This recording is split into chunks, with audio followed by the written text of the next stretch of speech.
الصلاۃ والسلام علیک یا رسول اللہ، الصلاۃ والسلام علیک یا حبیب اللہ، الصلاۃ والسلام علیک یا نبی اللہ، الصلاۃ والسلام علیک یا نور من نور اللہ، صلی اللہ تعالی علیہ وسلم۔ اعوذ باللہ من الشیطان الرجیم، بسم اللہ الرحمن الرحیم۔ کل ہمارا سبق تھا من قبلکم لعلکم تتقون تک۔ اس آیت میں بتایا گیا کہ اللہ تعالیٰ خالق ہے اور اللہ تعالیٰ نے پوری دنیا کو پیدا کیا، اور اللہ تعالیٰ نے تمام لوگوں کو جمع کرنے کے بعد کہا تم اپنے اس رب کی عبادت کرو جس نے تم کو پیدا کیا۔ اور نیکسٹ آیت میں اللہ تعالیٰ نے فرمایا الذی جعل لکم الارض فراشا والسماء بناء، تمہارا وہ رب جس نے تمہارے لیے زمین کو بچھونا اور آسمان کو چھت بنایا۔ وانزل من السماء ماء، اور آسمان سے پانی نازل کیا۔ فاخرج به من الثمرات رزقا لکم، اور تمہارے کھانے کے لیے اللہ تعالی نے پانی کے ذریعے رزق اگایا۔ فلا تجعلوا للہ اندادا وانتم تعلمون، تو تم جانتے ہوئے پہچانتے ہوئے اور تم اللہ تعالیٰ کے لیے کسی کو بھی شریک مت ٹھہراؤ، کسی کو بھی دوسرا خدا مت مانو۔ اس آیت میں اللہ تعالیٰ نے اپنے خالق اور مالک ہونے کی دلیل پیش کی، اور اللہ تعالیٰ نے مثالیں بھی پیش کی۔ تمہارے لیے اللہ تعالیٰ نے اتنی بڑی زمین بنائی اور آسمان بنایا، یہ اللہ تعالیٰ کی خاص حکمت یہ ہے۔ اللہ تعالیٰ نے زمین کو نہ زیادہ ہارڈ بنایا کہ انسان اس پر چل چل کے تھک جاتا اور اس پہ زراعت نہ کر سکتا تھا، نہ کھیتی باڑی کر سکتا تھا، اور اللہ تعالیٰ نے اسے نہ زیادہ ملائم بنایا، چلتے ہوئے لوگ اس میں دھنستے، نہ اتنا ملائم بنایا نہ اتنا کڑک بنایا۔ نارمل اس زمین کو بنایا تاکہ انسان اس پہ کھیتی باڑی کرتا رہے، زراعت کرے، اور حیوانات اس پہ چلتے رہیں، حشرات اس پہ چلتے رہیں، اور تمام لوگ اس پہ چلتے ہیں، اپنی گاڑی چلتی ہیں اس پہ۔ اور اگر ملائم ہوتی ہے تو اس پہ گاڑی نہیں چلتی، نہ یہ بڑی بڑی ٹرینیں اور بھاری بھاری بول لے کے نہیں چل سکتے تھے اس پر۔ اور جب کڑک زمین ہوتی تو اس میں ہم نہ دریا بنا سکتے تھے، نہ کوئی اس میں کھیتی کی جا سکتی تھی، بلکہ اللہ تعالیٰ نے اس کو معتدل طریقے سے بنایا، اور یہ ہمارے فائدے کے لیے ہیں۔ اللہ تعالیٰ نے فرمایا تمہارے فائدے کے لیے اللہ تعالیٰ نے زمین بنائی، زمین کو بچھونا بنا دیا اور آسمان کو چھت بنا دیا۔ آسمان کی حقیقت ہمیں معلوم نہیں کیسا ہے، اس کی حیت کیا ہے، بلکہ ہمیں معلوم ہے کہ آسمان ہے، ہاں ہے، لیکن اس کی حقیقت کا ہمیں پتہ نہیں۔ سائنسداں صرف چاند تک ہی پہنچے ہیں اور آسمان تک نہیں پہنچے۔ زمین سے چاند تک کی مسافت 2 لاکھ میل ہے، اور سائنسداں ابھی چاند تک ہی پہنچے ہیں۔ سورج، چاند، ستارے یہ سب آسمان سے نیچے ہیں، آسمان میں نہیں ہیں، اور آسمان سے بہت زیادہ دور ہیں۔ یہ ستارے، چاند اور سورج یہ چیزیں دور ہیں، اور سائنسداں صرف چاند تک پہنچے ہیں، اور چاند سے آسمان بہت زیادہ دور ہے۔ اور نہ قرآن نے اس کی آسمان کی حقیقت کو بیان کیا، اور نہ قرآن کا موضوع ہے آسمان کی حقیقت بتانا، بلکہ یہ اعمال اور عقیدے کی ایک کتاب ہے، کسی کی حیت بتانے کے لیے نہیں ہے قرآن کا موضوع۔ کوئی بھی آسمان تک نہیں پہنچا ہے، جو پہنچا ہے صرف چاند تک گئے ہیں، چاند سے واپس آ گئے ہیں، اور چاند سے اور آسمان کی دوری بہت زیادہ ہے۔ یہ سورج، چاند اور ستارے سب یہ آسمان سے بہت زیادہ دور ہیں، اور زمین سے لے کر چاند تک کی مسافت 2 لاکھ میل ہے۔ تو اللہ تعالیٰ نے اسی کو فرمایا تمہارے لیے اللہ تعالیٰ نے زمین کو بچھونا بنایا اور آسمان کو چھت بنایا، اور آسمان سے اللہ تعالیٰ کیا کرتا ہے وَأَنزَلَ مِنَ السَّمَاءِ مَاءً، اور آسمان سے اللہ تعالیٰ نے بارش نازل کی، جس کے ذریعے زمین میں سے طرح طرح کے میوہ جات اللہ تعالیٰ نے اگائے۔ اللہ تعالیٰ نے میوجات اگائے تاکہ انسان اس سے فائدہ حاصل کرتا رہے۔ یہ اللہ تعالیٰ کی کتنی حکمت ہے کہ اللہ تعالیٰ نے آسمان سے باران رحمت نازل فرما کر کے اور طرح طرح کے میوجات اگا کر کے لوگوں کو کھانے کے لیے دیا کہ لوگ کھاؤ، تمہارا رب تمہیں کھلا رہا ہے۔ لیکن آج ہم اللہ تعالیٰ کو بھولے بیٹھے ہیں، اللہ تعالیٰ کو ہم نے فراموش کر دیا ہے، اللہ تعالیٰ کو فارغیٹ کر دیا ہے۔ اس کی ساری نعمتیں ہمارے نگاہوں کے سامنے ہیں، لیکن ہم اس نعمت میں اس میں غور و فکر نہیں کرتے، اس میں توجہ نہیں کرتے۔ اور اگر ہم توجہ کر لیں اس میں کہ یہ اللہ تعالیٰ نے کیسی چیز اگائی ہے، آپ کوئی سی بھی چیز لے لیں، ہر چیز میں اگر آپ توجہ کرنے لگے، تفکر کرنے لگے، آپ اس کی فکر کرنے لگے، تو انشاءاللہ اللہ رب العزت کی ہر چیز میں تمہیں اللہ تعالیٰ کی حکمت نظر آئے گی کہ اللہ تعالیٰ اتنا مہربان ہے اپنے بندوں پر۔ اللہ تعالیٰ نے اتنی چیزیں ہمارے لیے اگائیں، لیکن پھر ہم بھی اللہ تعالیٰ کو فراموش کر بیٹھے، اللہ تعالیٰ کو بھلا دیا، اپنے کام میں الجھ گئے۔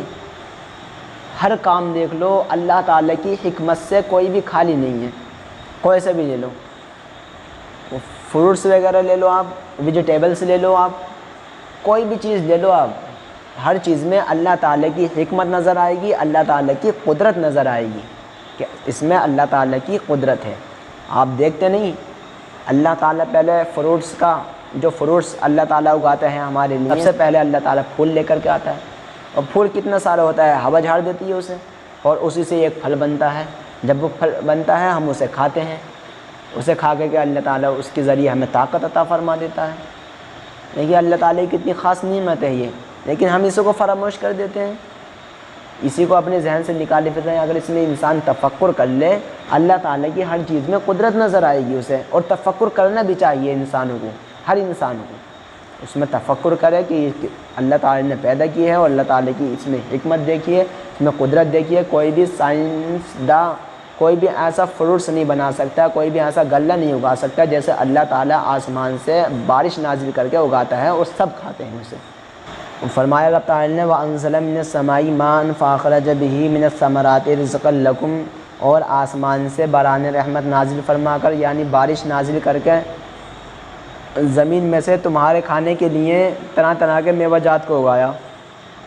فَلَا تَجْعَلُوا لِلَّهِ أَنْدَادًا وَأَنْتُمْ تَعْلَمُونَ، تو تم اللہ کے لیے کسی دوسرے کو خدا مت ٹھہراؤ، وَأَنْتُمْ تَعْلَمُونَ، حالانکہ تم جانتے ہو۔ جانتے کیا ہیں؟ کیونکہ ہر کوئی جانتا ہے کہ اللہ تعالیٰ نے پوری کائنات کو پیدا کیا ہے، اور اللہ تعالیٰ ہی پوری کائنات کا پیدا کرنے والا ہے۔ یہ جانتے ہوئے بھی لوگ غیروں کے سامنے جھک رہے ہیں، اللہ تعالیٰ کو چھوڑ رہے ہیں۔ کوئی بتوں کے سامنے جھک رہا ہے، کوئی پیڑ پودوں کے سامنے جھک رہا ہے، کوئی کسی کے سامنے جھک رہا ہے، کوئی سورج کو نمسکار کر رہا ہے، کوئی چاند کے آگے جھک رہا ہے، کوئی ستاروں کو پوجا کر رہا ہے۔ اللہ تعالیٰ نے انہیں بنایا، ان کے پیچھے ان کے سامنے جھک رہے ہیں۔ ارے جس نے تم کو بنایا ہے اس کے سامنے جھکو، اسی کو رب تعالیٰ فرماتا ہے حالانکہ تم جانتے ہو اس چیز کو کہ تمہیں جو ہے اللہ تعالیٰ نے بنایا ہے، اور اللہ تعالیٰ نے تمہارے لیے بہت زیادہ چیزیں مہیا کی ہیں۔ تمہارے لیے زمین سے طرح طرح کے میوہ جات کو اگایا، اور آسمان سے اللہ تعالیٰ بارش نازل کر کے جب انسان مانگتا ہے اللہ بارش دے دے تو اللہ تعالیٰ اپنے بندوں پہ رحم کرتا ہے۔ اللہ تعالیٰ نے موسم رکھا ہے بارش کا موسم نہیں ہوتا تو کیا کر لیتے تم؟ بور کا جو پانی آتا ہے اس سے کیا کام چلاتے آپ؟ کیا پورا دن پورا سال یہ بوری چلاتے رہتے آپ؟ یہ اللہ تعالیٰ کی کتنی حکمت ہے کہ اللہ تعالیٰ ایک بارش کر دیتا ہے تو سب میں سبزہ ہی سبزہ ہو جاتا ہے، سب میں ہریالی ہو جاتی ہے، سب میں اچھا موسم ہو جاتا ہے۔ اسے کم نہیں میں سمجھ رہے ہیں؟ تو اللہ تعالیٰ نے اسی کو فرمایا کہ اللہ تعالیٰ آسمان سے بارش نازل کرتا ہے، ہر کوئی جانتا ہے۔ اللہ تعالیٰ نے یہ میوہ جات کو اگایا، ہمارے لیے غلے کو اگایا، ہمارے کھانے کے لیے سب کچھ کیا اللہ تعالیٰ نے۔ یہ جانتے ہوئے بھی لوگ کیا کرتے ہیں؟ اللہ تعالیٰ کو چھوڑ کر کے دوسروں کے آگے جھک جاتے ہیں۔ اسی کو اللہ تعالیٰ نے کہا فَلَا تَجْعَلُوا لِلَّهِ أَنْدَادًا وَأَنْتُمْ تَعْلَمُونَ، تم اللہ تعالیٰ کے لیے کسی دوسرے کو خدا مت ٹھہراؤ حالانکہ تم جانتے ہو۔ یہ جانتے ہوئے اس بات کی یہ تحقیق ہے کہ اللہ تعالیٰ نے پوری دنیا کو پیدا کیا ہے، اور ہر کوئی جانتا ہے جب اللہ تعالیٰ نے پیدا کیا ہے تو اللہ تعالیٰ ہی ہماری عبادت کا حقدار ہے۔ ہم اللہ تعالیٰ کی ہی عبادت کریں گے اور کسی کی عبادت نہیں کریں گے۔ اس کے تعلق سے میں پیچھے بات کر چکا ہوں، عبادت کے تعلق سے اور اللہ تعالیٰ کے خالق ہونے کے تعلق سے، اور اللہ تعالیٰ کے شریک نہ ہونے کی دلیل پیش کی ہے۔ اللہ تعالیٰ کے شریک نہ ہونے کی دلیل یہ ہے کہ جب جب بھی آپ ایک سے زیادہ خدا مانیں گے تو لازم آئے گا ایک خدا ہے۔ کیسے؟ فرض کرو دو خدا ہیں، اس میں سے ایک زید متحرک کرنے کا ارادہ کر رہا ہے اور ایک ساکن کرنے کا ارادہ کر رہا ہے۔ ایک متحرک کرنے کا ارادہ کر رہا ہے، مطلب آپ پنکھے کو اوپر مثال لیں، یہ پنکھا جو چل رہا ہے، فرض کریں دو خدا ہیں کہ ایک زید پنکھا چلانے کا ارادہ کر رہا ہے اور ایک پنکھا روکنے کا ارادہ کر رہا ہے، اور ایک وقت میں یہ دونوں کام محال ہیں۔ اجتماع ضدین ہونے کی وجہ سے یہ محال ہے، یہ چیز ایسا نہیں ہو سکتا یہ پنکھا رکا ہوا بھی ہو اور چلتا ہوا بھی ہو، نہیں، بلکہ ایک کام ہوگا، ایک بار میں رکا ہوا ہوگا یا ایک ہی بار میں چلتا ہوا ہوگا ایک ٹائم میں۔ ایسا نہیں ہو سکتا کہ ایک ٹائم میں دونوں چیزیں ہو، رکا ہوا بھی ہو چلا بھی ہو، یہ محال ہے یہ چیز۔ تو اس میں سے کسی ایک کا ارادہ پورا ہوگا، جس کا ارادہ پورا ہوگا وہ خدا ہے۔ مثال دیے میں نہیں ہے، جس کا ارادہ پورا ہوگا وہ خدا ہے، جس کا ارادہ ساکن کرنے کا ارادہ پورا نہیں ہوگا تو وہ عاجز ہے، وہ کمزور ہے، اور کمزور خدا ہوتا نہیں، تو لازم آیا کہ خدا ایک ہے۔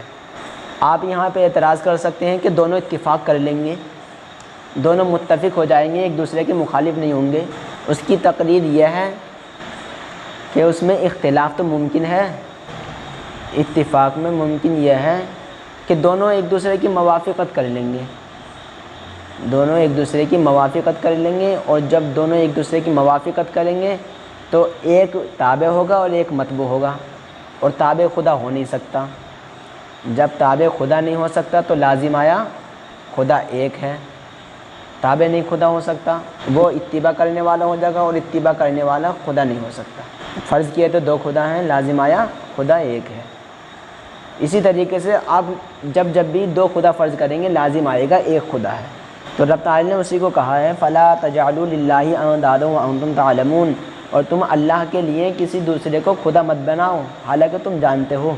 دیکھیے دوبارہ ترجمہ دیکھیے اس کا، الَّذِي جَعَلَ لَكُمُ الْأَرْضَ فِرَاشًا وَالسَّمَاءَ بِنَاءً، اور تمہارا وہ رب جس نے تمہارے فائدے کے لیے زمین کو بچھونا اور آسمان کو چھت بنایا، وَأَنزَلَ مِنَ السَّمَاءِ مَاءً، اور آسمان سے پانی نازل کیا، فَأَخْرَجَ بِهِ مِنَ الثَّمَرَاتِ رِزْقًا لَكُمْ، تو بارش کے ذریعے، پانی کے ذریعے تمہارے کھانے کے لیے طرح طرح کے میوجات کو اگایا۔ فَلَا تَجْعَلُوا لِلَّهِ أَنْدَادًا وَأَنْتُمْ تَعْلَمُونَ، تو تم اللہ تعالیٰ کے لیے کسی دوسرے کو شریک مت ٹھہراؤ حالانکہ تم جانتے ہو۔ کل سے انشاءاللہ وَإِن كُنتُمْ فِي رَيْبٍ مِّمَّا نَزَّلْنَا سے آگے انشاءاللہ اس کا ترجمہ اور تفسیر آپ کو سنائی جائے گی، اور اس کے بارے میں بتایا جائے گا کہ کلام مقدس نے اپنے اپوننٹس یعنی اپنے مخالفین کو کلام مقدس نے چیلنج کیا ہے اس آیت کریمہ میں، کے تعلق سے انشاءاللہ کل بات کریں گے۔ اللہ تعالیٰ کی بارگاہ میں دعا ہے کہ اللہ تعالیٰ ہم سب کو اس پر عمل کرنے کی توفیق عطا فرمائے۔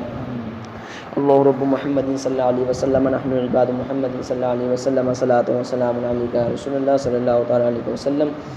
یا اللہ یا رحمان یا رحیم یا پاک پروردگار عالم، جو کچھ بھی پڑھا گیا سنا گیا یا اللہ اس میں جو خامی ہو یا اپنے فضل سے معاف فرما، یا اللہ اس کو معاف فرما اگر اپنی بارگاہ میں قبول فرما، یا اللہ صحیح معنی میں ہمیں اس پر عمل کرنے کی توفیق عطا فرما، یا اللہ کلام مقدس کی نعمتیں لوٹنے کی توفیق عطا فرما، یا اللہ صحیح انداز میں یا اللہ کلام مقدس پڑھنے کی توفیق عطا فرما، یا اللہ ہم سب کو نماز پنجگانہ پڑھنے کی توفیق عطا فرما، دنیا میں ہر آفت سے بچانا مولا، قبا میں نہ کچھ رنج دکھانا مولا، بیٹے جو در پاک پیغمبر کے حضور ایمان پر اس وقت اٹھانا مولا، جدے میں واپسی ہو یا اللہ لبو لا الہ الا اللہ محمد رسول